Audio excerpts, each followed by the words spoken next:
আপনারা কিচেনে যে রান্না করেন, রান্নাঘরের আগুন আর জাহান্নামের আগুন তো একই না?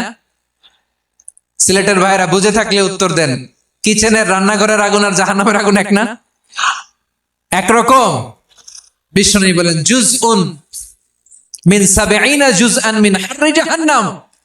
জাহান্নামের আগুন দুনিয়ার আগুনের চেয়ে কমপক্ষে ৭০ গুণ বেশি তেজওয়ালা। জাহান্নামের আগুনকে আল্লাহ নাম দিয়েছেন নারুল্লাহ। এটা আল্লাহর আগুন, নারুল্লাহিল মুকাদা আল্লাতী তাত্তালিউ আলাল আফিদা, যেটা কলিজার মধ্যে যে ধরে যায়। দুনিয়ার আগুন হাতে লাগলে হাত জ্বলে, পায়ে লাগলে পা জ্বলে। জাহান্নামের আগুন দেহের যেই জায়গায় লাগুক না কেন, সাথে সাথে কলিজাটা জ্বলে ছাই হয়ে যাবে। নারুল্লাহিল মুকাদা আল্লাতী তাত্তালিউ আলাল আফিদা। জাহান্নামের আগুন গায়ে লাগলে আপনার কলিজা পুড়ে ছাই হয়ে যাবে। ওই জাহান্নামে আমরা যেতে চাই? আমরা তো সবাই মিলে নাশিদ গাইলাম, জান্নাতে আমরা একা যাব না, সবাই মিলে যাব।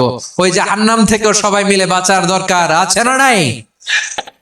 কি ভয়ঙ্কর শাস্তির বর্ণনা যে বিশ্বনবী দিয়েছেন, এত বিস্তর আলোচনার সুযোগ আমার নাই। আমি শুধু সবচেয়ে হালকা পাতলা, দ্য লাইট পানিশমেন্ট, সবচেয়ে হালকা শাস্তি কি হবে এটা বলবো। বিশ্বনবী বলেন ইন্না আহওয়ানা আহলিন নারি আযাবান ইয়াউমাল কিয়ামাতি লারাজুলুন তুদাউ ফি আখমাসি কদামাইহি জামরাতান ইয়াগলি মিনহুমা দিমাগু। জাহান্নামের সবচেয়ে হালকা আযাব কি হবে শোনো। সবচেয়ে ভারী না হালকা? সবাই বলুন, জাহান্নামের সবচেয়ে কঠিন আযাব না হালকা?